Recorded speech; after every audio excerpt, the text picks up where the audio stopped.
नाज़रीन अस्सलाम वालेकुम, मैं हूं तनवीर मनीस और आपके लिए प्रोग्राम लेके आया हूं रावी के तबाहकारियां और उनके नतीजे में निपटने के लिए जो हमारी सलाहियतें हैं उनको जांचने का जो प्रोग्राम है वो हम कर रहे हैं हलन न्यूज़ चैनल पर। जी नाज़रीन, इस वक्त हम दुल्लू मुल्तानी में एक फ्लड रिलीफ कैंप है जो रेस्क्यू 1122 ने कैंप किया है और उसके नतीजे में उनकी तैयारी और उसके लिए उनकी क्या एफर्ट्स हैं वो हम जांचने के लिए इधर हाज़िर हुए हैं।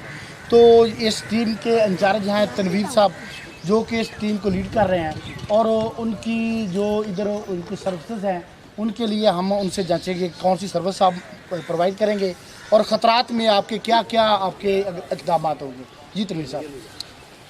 जी, ये हम मौजूद हैं फ्लड रिलीफ कैंप दुल्लू मुल्तानी में। यहाँ हमने तकरीबन जो है ना वो 12 लड़कों का जो 12 रेस्क्यूअर्स का स्टाफ 24 आवर जो है ना वो मौजूद है जो किसी भी नागहानी आफात से निपटने के लिए यहाँ पर मौजूद है। इसके अलावा हमारे पास जितने भी एडवांस इक्विपमेंट हैं जिसके अंदर हमारी जो बोट है उसके अलावा OBM और दूसरी ये लाइफ जैकेट्स और जितने भी चीज़ें हैं ये हमारे पास अवेलेबल हैं। अगर कोई भी सैलाब वगैरह का खदशा होता है तो इंशाल्लाह हम अपनी मुल्क और कौम की हिफाजत के लिए हर वक्त यहाँ मौजूद हैं और उनको रेस्क्यू करने के लिए हाजिर हैं। जी तनवीर साहब, आपकी माशाल्लाह आपने बहुत अच्छी ये काविश हमें डिस्कस की है। इसके अलावा आपकी रेजिडेंसी के लिए मेरे ख्याल है ये गवर्नमेंट ने आपको स्कूल की इमारत आर्जी तौर पर दी है ताकि आप इधर रेजिडेंशियल तौर पर आपको प्रेशर ही ना हो। तो आपको दरिया के ऊपर कोई ऐसे लोग भी हैं जो आपके राब्ते में हैं या कोई इशू बनता है कहीं पर आपको नहीं सर्वाइव करना है तो बूट को लेके जाना है तो इसके लिए आपके पास क्या बंदोबस्त है? जी, हमारे पास हमारा एक लड़का जो है ना हर वक्त दरिया में मौजूद है और वहाँ पर मौजूद लोगों से भी हमारे राब्ते हैं। जो ही पानी दुल्लू मुल्तानी या इसके गिरदनवाज जितने भी गांव हैं उनका रुख करता है तो हम फ़ौरन यहाँ पर मौका पर मौजूद नंबरदार साहब हैं हमारे, उनके साथ राब्ता है और एक दो और ट्रैक्टर वगैरह के साथ और हमारी अपनी भी गाड़ी मौजूद है जिसके हम टो चैन करके ये हमारी बोट फौरी जो है ना 5 मिनट के अंदर हम दरिया के अंदर उतारेंगे और लोगों को रेस्क्यू करेंगे। जी नाज़रीन, माशाल्लाह ये रेस्क्यू ने बहुत अच्छा हमें मैसेज दिया है कि जो इधर दरिया के अंदर कोई ख़तरात अगर पैदा होंगे तो ये टीम उनके निपटने के लिए बिल्कुल तैयार बैठी है और ये खदशात से निपटना जानती है। तीसरा इनसे एक ये रिलीफ फ्लड के लिए जो इधर कैंप है इसके हवाले से भी और ये जो टीम इधर आई है कुछ अपनी स्पेस को छोड़कर आई है तो क्या रोड इनकी वजह से खाली तो नहीं हो गए?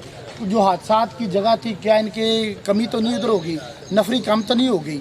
ऐसी कोई वजह इनसे पूछने की कोशिश करते हैं। जी तनवीर साहब, ये जो नफरी इधर आई है इस जहाँ से आप इधर इनको लेके यहाँ पर नफरी आपको शिफ्ट किया गया है आपके वहाँ पर बैक पे जगह बैकअप क्या है? जी, चूँकि तमाम स्टाफ के डे ऑफ और लीव्स वगैरह कैंसिल कर दी गई हैं इसलिए हमारे पास जो है ना वो बैकअप पे स्टाफ मौजूद है और रेस्क्यू 1122 24 आवर हमारे पास जो है ना हर तरह से हर मेडिकल फायर और रेस्क्यू के हवाले से स्टाफ हर वक्त मौजूद रहता है। हमारे पास कभी भी किसी भी वक्त स्टाफ की कमी बेशी नहीं होती, हमारे पास स्टाफ मुयस्सर होता है। ये टीम स्पेशल वाटर रेस्क्यू के लिए इसलिए हमारा दूसरा स्टाफ पीछे मौजूद है एम्बुलेंस वगैरह और फायर व्हीकल्स पर। जी नाज़रीन, इंशाल्लाह हम दुनिया को बेहतरीन मुल्कों में शामिल हैं जिनके पास ये रेस्क्यू का निज़ाम मौजूद है और ये रेस्क्यू की जवान किसी की जान को भी ख़तरा हो तो हम ख़तरे में नहीं हैं। इंशाल्लाह ये हमारी हेल्प करेंगे। ये ट्रेंड हैं, तरबियत याफ्ता हैं, इनके पास पूरे आलात हैं और ये पानी की लहरों से निपटना जानते हैं। बेशक ये दुश्मन का छोड़ा हुआ पानी है, ये हमारी फसलों को तो नुकसान पहुँचा सकेगा लेकिन बेशक मैं इन जवानों को देखकर मैं यकीन से कह सकता हूँ कि हमें किसी जानी नुकसान की यहाँ पर कोई ऐसी खबर नहीं आएगी इंशाल्लाह।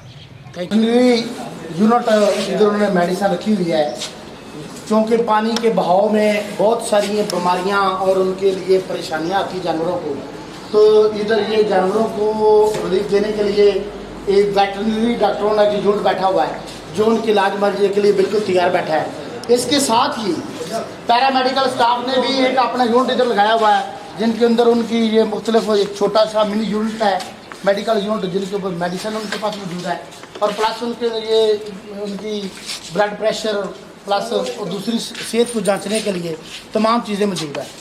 इंशाल्लाह ये लोग ख़तरे से बाहर रहेंगे हाँ अलबत्ता महकमा फूड ने इधर कोई यूनिट नहीं लगाया कि अगर कोई लोग आते हैं तो उनके खाने के लिए क्या इंतज़ाम हो सकता है। क्या वो किसी के घर मांगने के लिए जाएंगे? क्या गवर्नमेंट इधर को बिरयानी की देग नहीं लेके आ सकती?